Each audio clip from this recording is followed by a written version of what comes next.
In the beginning was the Word, and the Word was with God, and the Word was God.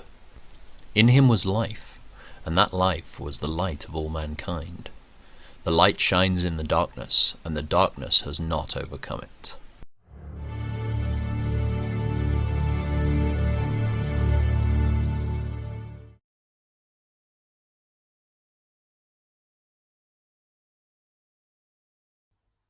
In the future, when you experience all these blessings and curses I have listed for you, and when you are living among the nations to which the Lord your God has exiled you, take to heart all these instructions.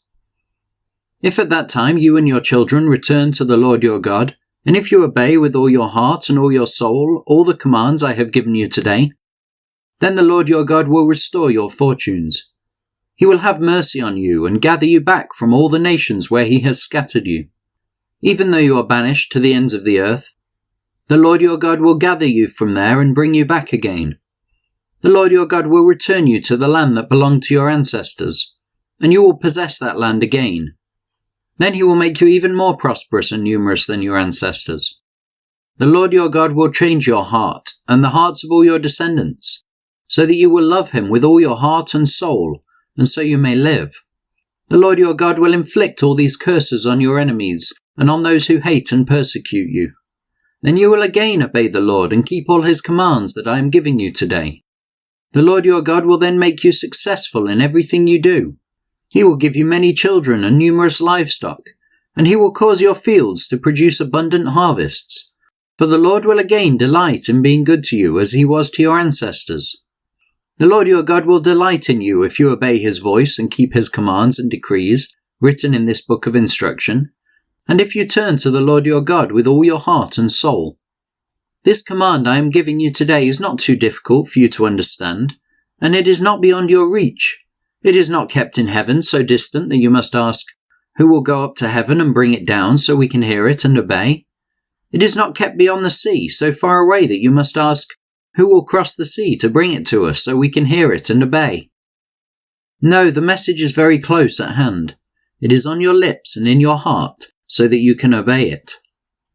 Now listen, today I am giving you a choice between life and death, between prosperity and disaster. For I command you this day to love the Lord your God and to keep his commands, decrees, and regulations by walking in his ways.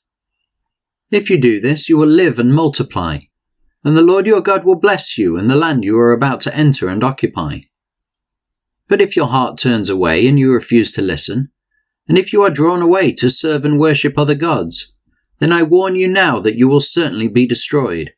You will not live a long, good life in the land you are crossing the Jordan to occupy. Today I have given you the choice between life and death, between blessings and curses. Now I call on heaven and earth to witness the choice you make. Oh, that you would choose life, so that you and your descendants might live. You can make this choice by loving the Lord your God, obeying him and committing yourself firmly to him. This is the key to your life, and if you love and obey the Lord, you will live long in the land the Lord swore to give your ancestors, Abraham, Isaac, and Jacob. When Moses had finished giving these instructions to all the people of Israel, he said, I am now 120 years old, and I am no longer able to lead you. The Lord has told me you will not cross the Jordan River, but the Lord your God himself will cross over ahead of you. He will destroy the nations living there, and you will take possession of their land. Joshua will lead you across the river just as the Lord promised. The Lord will destroy the nations living in the land, just as he destroyed Sihon and Og, the kings of the Amorites. The Lord will hand over to you the people who live there, and you must deal with them as I have commanded you. So be strong and courageous. Do not be afraid and do not panic before them, for the Lord your God will personally go ahead of you. He will neither fail you nor abandon you. Then Moses called for Joshua, and as all Israel watched, he said to him, Be strong and courageous, for you will lead these people into the land that the Lord swore to their ancestors he would give them. You are the one who will divide it among them as their grants of land. Do not be afraid or discouraged, for the Lord will personally go ahead of you. He will be with you. He will neither fail you nor abandon you. So Moses wrote this entire body of instruction in a book and gave it to the priests, who carried the ark of the Lord's covenant, and to the elders of Israel. Then Moses gave them this command. At the end of every 7th year, the year of release, during the festival of shelters, you must read this book of instruction to all the people of Israel when they assemble before the Lord your God at the place he chooses. Call them all together, men, women, and children, and the foreigners living in your towns, so they may hear this book of instruction, and learn to fear the Lord your God and carefully obey all the terms of these instructions. Do this so that your children who have not known these instructions will hear them, and will learn to fear the Lord your God. Do this as long as you live in the land you are crossing the Jordan to occupy. Then the Lord said to Moses, The time has come for you to die. Call Joshua and present yourself at the tabernacle, so that I may commission him there. So Moses and Joshua went and presented themselves at the tabernacle. And the Lord appeared to them in a pillar of cloud that stood at the entrance to the sacred tent. The Lord said to Moses, You are about to die and join your ancestors.